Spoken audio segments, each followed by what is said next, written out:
दोस्तों, अगर आप फर्स्ट ईयर इंजीनियरिंग में पढ़ते हो और इन्वायरमेंटल साइंस आपको डिफिकल्ट लगता है तो ये वीडियो आपके लिए है। दोस्तों, आज मैं आपको इन्वायरमेंटल साइंस के 3 क्वेश्चन पेपर डिस्कस करूंगा और उसके बाद निचोड़ निकाल के सिर्फ मैं आपको 10 क्वेश्चन दूंगा। अगर आप ये 10 क्वेश्चन कर लेते हैं तो आप इस सब्जेक्ट में आसानी ढंग से अच्छा स्कोर कर सकते हैं। तो इस वीडियो को अंत तक पूरा देखो और समझो, और मैं आपको गारंटी के साथ कहता हूं, अगर आप ये 10 क्वेश्चन करके जाएंगे तो डेफिनेटली आप जीटीयू एग्जाम में कमाल कर सकते हैं। तो चलिए हम लोग स्टार्ट करते हैं फर्स्ट पेपर। देखिए, ये फर्स्ट पेपर 15/6/2019 को पूछा गया था। ठीक है, तो इसमें पहला क्वेश्चन आपको क्या पूछा गया था? Why environmental education is necessary in engineering curriculum. इस क्वेश्चन में आपसे पूछा गया है कि इंजीनियरिंग एजुकेशन क्यों नेसेसरी है इंजीनियरिंग करिकुलम में। तो इसके बारे में आपको बताना है। तो इसमें आप छोटे छोटे क्वेश्चन बता सकते हैं, आंसर बता सकते हैं कि अवेयरनेस आना चाहिए इन्वायरमेंट से रिलेटेड, पॉल्यूशंस कम करने के लिए हमको अवेयरनेस जरूरी है, तभी ये सब चीज के लिए हमारा इन्वायरमेंटल एजुकेशन नेसेसरी है। तो इसका आपको इस टाइप से आंसर लिखेंगे तो आपको 3 में 3 मिलेंगे। तो ये बेसिक क्वेश्चन है। दूसरा क्वेश्चन आपसे पूछा गया है, describe briefly various type of pollution. इस क्वेश्चन में आपसे पूछा गया है कि डिस्क्राइब करो वेरियस टाइप्स ऑफ पॉल्यूशन। जैसा कि आप जानते हैं कि वाटर पॉल्यूशन होता है, जो वाटर के द्वारा होता है, नॉइज पॉल्यूशन होते हैं, एयर पॉल्यूशन होते हैं। तो इन सब पॉल्यूशन के बारे में आपको लिखना है। आप लिखेंगे तो आपको 4 मार्क्स मिल जाएंगे। C, what are the sources of water pollution and discuss the effect of water pollution. इस क्वेश्चन में पूछा गया है कि सोर्सेस क्या हैं वाटर पॉल्यूशन के। तो आपको बताना इंडस्ट्रीज हैं, हाउस होल्ड एक्टिविटीज हैं, ये सब हमारा सोर्सेस है वाटर पॉल्यूशन के। इफेक्ट क्या क्या हो जाएंगे? कोलरा डिजीज हो जाएंगे, जितने भी एक्वेटिक लाइफ्स हैं ये सब मर जाएंगे। इन सब के बारे में आपको डिस्क्राइब करेंगे तो आपको आसानी ढंग से 7 आउट ऑफ 7 मिक्स मिल सकते हैं। फिर क्वेश्चन नंबर 2, इसमें पूछा गया है discuss the impact of technology on environment. अब जैसा इसमें पूछा गया है टेक्नोलॉजी का इम्पैक्ट क्या है एनवायरनमेंट, तो ये सब बेसिक क्वेश्चन है, आप आसानी ढंग से कर सकते हैं। फिर नेक्स्ट क्वेश्चन है state the Indian ambient air quality standard. इस क्वेश्चन में आपसे पूछा गया है एम्बिएंट एयर क्वालिटी स्टैंडर्ड्स के बारे में। मतलब जो भी हमारे प्राइमरी पॉल्यूटेंट्स हैं एंड सेकेंडरी पॉल्यूटेंट है तो उसकी लिमिट क्या क्या है। ठीक है, जैसा कि आप गांधीनगर में देखते होंगे बड़ा सा बोर्ड लिखा रहता है, उसमें सॉक्स सल्फर डाइऑक्साइड का लिमिट लिखा होगा। तो ये सब स्टैंडर्ड के बारे में इसमें लिखना है। C, enlist common air pollutant and discuss the sources and effect of any 3 air pollutant. यहाँ पे आपको बताना है कॉमन एयर पॉल्यूटेंट क्या क्या है। जैसा कि आपको पता है 2 तरह के पॉल्यूटेंट होते हैं, प्राइमरी पॉल्यूटेंट होते हैं, सेकेंडरी पॉल्यूटेंट है। उसके सोर्सेस क्या है, उसके इफेक्ट क्या है। ये सिंपल क्वेश्चन है, आपको आसानी ढंग से कर सकते हैं। सी दिया हो what is noise pollution and describe the sources and effect of noise pollution. ये बेसिक क्वेश्चन है कि नॉइज पॉल्यूशन मतलब क्या, अनवांटेड साउंड, अनडिस्टर्ब साउंड, उसे ही हम लोग बोलते हैं नॉइज पॉल्यूशन। सोर्सेज क्या क्या है कि जितने भी व्हीकल्स हैं, ठीक है, ये सब हमारे सोर्सेस है। इफेक्ट क्या होंगे तो हियरिंग प्रॉब्लम हो सकता है। तो ये सब के बारे में आपको लिखना है, तो आसानी ढंग से आपको 7 मार्क्स मिल जाएंगे। क्वेश्चन नंबर 3 बोलता है justify the statement biomedical waste are to be segregated before disposal. इसमें आपको पूछा गया है कि जस्टिफाई करो स्टेटमेंट को कि बायोमेडिकल वेस्ट को सेग्रीगेटेड करना पड़ेगा बिफोर डिस्पोजल। हमको पता है कि जो बायोमेडिकल वेस्ट होता है वो हार्मफुल वेस्ट होता है, उसको हम लोग डायरेक्टली डिस्पोज नहीं कर सकते, डायरेक्टली हम लोग पानी में बहा नहीं सकते हैं। उसको सबसे पहले आपको ट्रीटमेंट देना पड़ेगा, उसके बाद सेग्रीगेट करना पड़ेगा सबको, ठीक है, उसके बाद हमको डिस्पोज करना पड़ेगा। तो ये सब स्टेटमेंट के बारे में आपको लिखना है। फिर आपसे पूछा गया what is e waste and explain the methods to manage e waste. E waste क्या है? जैसे आप इलेक्ट्रॉनिक वेस्ट, जैसे आप पता है कि इलेक्ट्रॉनिक्स वेस्ट कौन कौन सा, जो भी हम लोग मोबाइल फोन गैजेट्स यूज करते हैं, ये सब ई वेस्ट में जब बिगड़ जाता है तो वो ई वेस्ट के टर्म में रहता है। उसको आप लोग कैसे मैनेज करेंगे उसके बारे में आपको लिखना है। फिर सी दिया what is global warming and why it is considered to be one of the major global environment issue. इसमें हमको ग्लोबल वार्मिंग के बारे में बताना है, ठीक है, क्या क्या रीजन है, क्या क्या इसके इफेक्ट हो रहे हैं उसके बारे में लिखना है। क्वेश्चन नंबर 3 और में पूछा गया है explain the importance of sustainable development. Sustainable development क्यों इम्पोर्टेंस है, ठीक है, मतलब आज जो हम यूज़ कर रहे हैं तो हमारी जो फ्यूचर्स में आने वाले पीढ़ी हैं उनके लिए भी हम लोग रिसोर्स को बचाना है कि नहीं बचाना है, बचाना है तो क्यों ज़रूरी है उसके बारे में आपको बताना है। फिर what are the causes and effect of acid rain, ये बेसिक है, एसिड रेन के काउजेज क्या हैं और इफेक्ट्स क्या है। फिर सी दिया हुआ describe the different methods of solid waste collection and explain the hazardous associated with improper handling of this waste. इस क्वेश्चन में पूछा गया है कि डिफरेंट मेथड्स क्या हैं सॉलिड वेस्ट कलेक्शन के लिए। जैसे आपको आपके घर में कि म्यूनिसिपल्स की गाड़ियाँ आती होगी, वो सब क्या करते हैं, जो वेस्ट है उसको कलेक्ट कर रहे हैं, ये सब हमारे मेथड्स हैं। फिर उसके क्या क्या हमारे हैजार्ड्स होंगे associated with improper handling of this waste, अगर हम अच्छे से इसको हैंडलिंग नहीं करते हैं तो क्या क्या इम्पैक्ट हो सकता है, उसके बारे में आपको लिखना है। Question number 4, enlist the various green house gases and discuss the effect of any one in the environment. ये क्वेश्चन फिर से रिपीट हुआ है आपको, ठीक है। ग्रीन हाउस गैसेस क्या है और उसके क्या इफेक्ट होंगे इन्वायरमेंट पे, तो वो आपको बताना है। फिर explain green building technology and इसकी ऑब्जेक्टिव क्या है, क्यों हम लोग ग्रीन बिल्डिंग बना रहे हैं, ग्रीन बिल्डिंग में क्या उसका हमारा ऑब्जेक्टिव्स है, क्या बेनिफिट्स है, तो ये सब आपको पता होना चाहिए। फिर what do you understand by the clean development mechanism, CDM क्या है, उसके ऑब्जेक्टिव्स क्या है, उसके एडवांटेज क्या है, वो आपको लिखना है। क्वेश्चन नंबर 4 में आपको पूछा गया है discuss the advantages of calculating carbon footprint. Carbon footprint क्या है, उसके एडवांटेजेस क्या है, उसके बारे में आपको बताना है। Enlist different green building rating system and explain any one in the detail. जो ग्रीन बिल्डिंग रेटिंग सिस्टम हमारा ग्रिया है, ये सब के बारे में आपको डिस्कस करना है। Discuss the international initiative of mitigating global environmental issues, ठीक है, क्या क्या हमारा इंटरनेशनल इनिशिएटिव है, जैसे आपको कि ग्रीन हाउस गैसेस को हमको कम करना है तो क्योटो प्रोटोकॉल, मॉन्ट्रो प्रोटोकॉल, ये सब के बारे में आपको बताना है। फिर question number 5, what do you understand by 4R। 4R के बताने में आपको पता है 4R मतलब क्या, रिड्यूस, रीयूज, ये सब हमारा 4R में आता है। बी दिया हुआ है suggest some way to convert waste to resources. अब हमारा जो वेस्ट है उसको रिसोर्सेज में कैसे कंडक्ट करेंगे, तो उसके बारे में आपको बताना है। जैसे बायोगैस के बारे में आप नाम सुने होंगे, जितने भी हमारे फूड वेस्ट हैं हम उसको बायोगैस में टर्न इनटू एनर्जी के फॉर्म में लिख सकते हैं, तो ये सब आप लिख सकते हैं। Explain the concept of smart city with suitable example. Smart city में क्या क्या चीज़ रहना चाहिए, अच्छे रोड होने चाहिए, बिजली प्रॉपर प्लानिंग होनी चाहिए, ठीक है, और आपको एग्जांपल दे देना है कि क्या क्या फैसिलिटीज रहनी चाहिए स्मार्ट सिटीज में, ये लिख देना है आपको। Question number 5, discuss the benefits of green building. यहाँ पे देखिए ग्रीन बिल्डिंग 5 बार पूछ लिया आपको। ग्रीन बिल्डिंग क्या है, ग्रीन बिल्डिंग्स के हमारे बेनिफिट्स क्या हैं, फिर हमारे कौन कौन से रेटिंग होते हैं, तो इसके बारे में एक ही क्वेश्चन को 5 बार पूछ लेते हैं, तो आपको ग्रीन बिल्डिंग अच्छे से पढ़ के जाना है। फिर describe the briefly about smart city development. Smart cities क्या है, स्मार्ट सिटी के डेवलपमेंट के लिए क्या क्या चीज़ जरूरी है, ये बार बार क्वेश्चन आ गया आपको। फिर explain the principle of 4R। 4R हम लोग जो यूज़ किए हैं, पहले भी आपको क्वेश्चन पूछा गया 4R के बारे में, रिड्यूस, रीयूज, तो ये सब क्वेश्चन के बारे में आपको इंपॉर्टेंस लिखना है, उसके बेनिफिट्स लिखना है, कैसे हम लोग कंट्रोल कर सकते हैं, ये लिखना है। तो आप इस क्वेश्चन में आप देख रहे होंगे कितने सारे क्वेश्चन इंपॉर्टेंट है। पहला क्वेश्चन तो आपको क्या दिखा कि जो भी हमारे पॉल्यूशन के सोर्सेस हैं, उसके इफेक्ट्स हैं और कंट्रोल। जैसे 3 पॉल्यूशन है, वाटर पॉल्यूशन है, एयर पॉल्यूशन है, नॉइज पॉल्यूशन है, इसके आपको 3 चीज़ करना है, उसके सोर्स क्या है, उसके इफेक्ट्स क्या है, उसके कंट्रोल क्या है। अगर ये 3 क्वेश्चन कर लिए तो आपके 14 नंबर पक्के हैं। दूसरा क्वेश्चन हमको क्या देखा कि ग्रीन बिल्डिंग के क्या हमारे बेनिफिट्स हैं, क्यों इंपॉर्टेंट है ग्रीन बिल्डिंग्स, तो वो भी अगर आप याद कर लेते हो तो और 7 नंबर आपको मिल जाएंगे, 14 7 21 हो जाएंगे। तीसरा आपको पूछा गया है ग्रीन हाउस गैसेस के बारे में पूछा गया, एसिड रेन के बारे में भी पूछा गया। ये हम लोग बचपन से पढ़ते आ रहे हैं, ग्रीन हाउस गैसेस क्या है, एसिड रेन क्या है, सिर्फ हमको लिखने नहीं आता है। ये भी आप कर लेंगे तो और 7 नंबर मिल जाएगा, 28 नंबर मिल जाएंगे आपको आसानी ढंग से, ठीक है। फिर आपको छोटा छोटे स्मार्ट सिटीज़ के बारे में पूछा गया है। तो ये 4 क्वेश्चन अगर आप कर लेते हैं इस पेपर में, तब भी आप अच्छे से 50 नंबर ला सकते हैं, ठीक है। तो इस क्वेश्चन में आपको इतना ही दिया गया। लास्ट में आपको मैं बताऊंगा कि कौन से 10 क्वेश्चन करने हैं, इसीलिए वीडियो को अंत तक देखो। देखिए चलिए मैं दूसरा पेपर डिस्कस करने वाला हूं जो 7/11/2020 को पूछा गया था।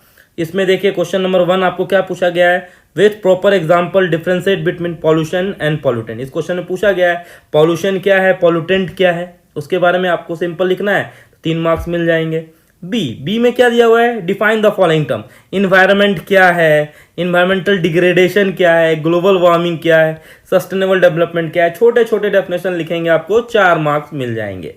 Discuss the about the need of environmental education in various engineering discipline. देखिए ये क्वेश्चन रिपीट किया गया है आपको कि इन्वायरमेंटल एजुकेशन क्यों जरूरी है इंजीनियरिंग डिसिप्लिन में, अवेयरनेस होना चाहिए, ठीक है, जो हमारा इन्वायरमेंटल डिग्रेड हो रहा है उसको बचाने के लिए टेक्नोलॉजी यूज़ करेंगे, इसीलिए हम लोग को इन्वायरमेंटल एजुकेशन जरूरी है। तो ये बेसिक क्वेश्चन आपको 3 नंबर में भी पूछ सकते हैं और 7 नंबर में भी पूछे जा सकते हैं, तो ये क्वेश्चन आपको करना है।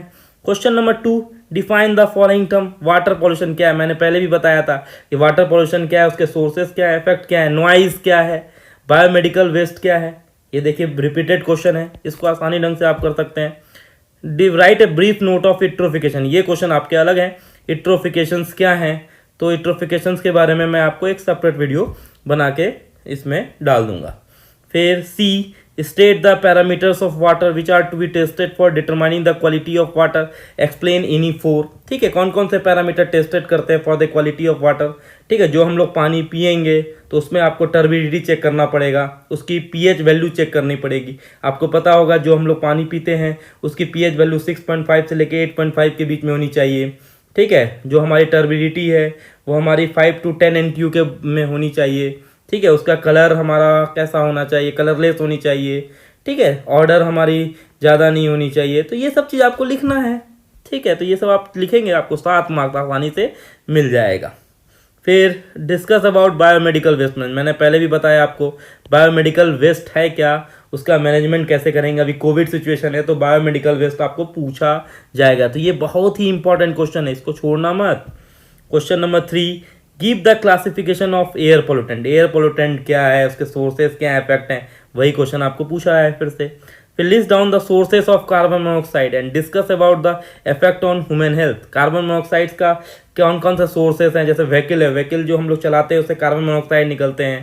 ठीक है, उसके इफेक्ट क्या है हमारे, तो जो हमारे वेन्स में ब्लड कैरिंग कैपेसिटी है वो कम हो जाती है, इसके बारे में डिस्कस करना है, वो आपको 4 मार्क्स मिल जाएंगे। Explain the structure of atmosphere, ये तो बचपन से पढ़ते आए हैं कि हमारे लिथोस्फेयर, हाइड्रोस्फेयर, ये सब के बारे में आपको लिखना है, तो उसको 7 नंबर मिल जाएंगे। कितने सिंपल क्वेश्चन हैं। Question number 3, define e waste and state the need of e waste management. यहाँ पे ई वेस्ट के बारे में पूछा है, इलेक्ट्रॉनिक वेस्ट, उसको कैसे मैनेज करेंगे, यही बच्चा पूछा गया है। B, enlist the effect of noise pollution, मैंने पहले ही बताया डिफरेंट टाइप्स ऑफ पॉल्यूशन पढ़ना है, नॉइज पॉल्यूशन का इफेक्ट क्या है ह्यूमन हेल्थ पे, तो ये आपको बताना है। C, enlist the various metal and metallic compound present in e waste. जो ई वेस्ट है उसमें कौन कौन से मेटेलिक कंपाउंड प्रेजेंट रहते हैं और उसके क्या इफेक्ट होंगे हमारे ह्यूमन हेल्थ पे और इन्वायरमेंट पे, वो लिखना है। ये बेसिक क्वेश्चन है ये सब में। Question number 4, enlist the various form of environmental pollution. अब आपको पहले ही बताया noise pollution, air pollution, water pollution, और हमारा नेक्स्ट क्वेश्चन पूछता है discuss about the pollution caused by improper management of solid waste. अगर आप सॉलिड वेस्ट को अच्छे ढंग से मैनेजमेंट नहीं कर सकते हैं तो क्या क्या हमारा काउजेज हो सकते हैं, क्या क्या पॉल्यूशन हो सकते हैं, वो आपको बताना है। फिर discuss about the need of sustainable development. Sustainable development मैंने पहले ही बताया, सस्टेनेबल डेवलपमेंट क्या है, जो हम चीज़ यूज़ कर, रिसोर्सेज यूज़ कर रहे हैं, हम आगे वाले जो हमारे फ्यूचर जनरेशन है उसको भी वो मिले, यही चीज़ है सस्टेनेबल डेवलपमेंट, यही आपको लिखना है। Right A detail note of clean development mechanism, ये भी क्वेश्चन पूछा गया है, जो पिछले वाले क्वेश्चन में थे इसमें भी हैं, तो ये भी आप कर लोगे तो आसानी ढंग से आप देख रहे होंगे। टोटल आपको सेम टू सेम क्वेश्चन पूछा जा रहा है। Question number 4, differentiate between global warming and green house effect, ये भी क्वेश्चन पूछा गया था। फिर list down the chemicals responsible for ozone layer depletion, में कौन से केमिकल रेस्पॉन्सिबल हैं। फिर right A detail note on carbon footprint के बारे में बताना है। फिर question number 5, explain the concept of smart city, smart city क्या है। फिर with example explain the features of green building क्या है उसके बारे में बताना है। Right A short note of fundamental principle of green building का फंडामेंटल प्रिंसिपल क्या है, जो नेचुरल रिसोर्सेज है उसको बर्बाद नहीं हो, जो हमारे बने हुए हैं नहीं उसको ऑप्टिमाइजेशन करे, लेस वाटर यूटिलाइजेशन हो, इसके बारे में लिखना है। Differentiate between concept of recycle and reuse, जैसे मैंने बताया 4R प्रिंसिपल, उसमें ही ये आएगा आपको। फिर देखिए enlist the benefits of green building, कितनी बार ग्रीन बिल्डिंग आ चुकी है। डिस्कस अबाउट 4R कंसेप्ट, यहाँ भी रिसाइकल रीयूज है, यहाँ भी यही है, सेम ही क्वेश्चन आपको बार बार पूछा जा रहा है। तो इसमें भी हमने क्या देखा कि पॉल्यूशन के बारे में पढ़ना पड़ेगा, ग्रीन बिल्डिंग के बारे में पढ़ना पड़ेगा, स्मार्ट सिटीज़ के बारे में पढ़ना पड़ेगा, टाइप्स ऑफ पॉल्यूशंस के बारे में पढ़ना पड़ेगा, बायोमेडिकल वेस्ट पढ़ना पड़ेगा। ये 5 क्वेश्चन आप देख रहे होंगे सभी चीज़, और ई वेस्ट 6 क्वेश्चन तो आपको मिल गए हैं जो सेम टू सेम क्वेश्चन पूछे जाएंगे। तो ये क्वेश्चन आपको टारगेट बनाइए। फिर चलिए दूसरा पेपर हम लोग 16/1/2020 को पूछा गया था, enlist the various types of environmental pollution, फिर से क्वेश्चन आ गया है। कौन कौन से इन्वायरमेंटल पॉल्यूशन मैंने बताया, एक तो noise pollution, water pollution, air pollution, ये 3 मेन पॉल्यूशन है, खाली इनलिस्ट करना है, 3 नंबर मिल जाएंगे। फिर B, list scope and principle of environmental science and explain any one in detail. क्या है स्कोप है, क्या है प्रिंसिपल ऑफ इन्वायरमेंटल साइंस, उसके बारे में बताना है।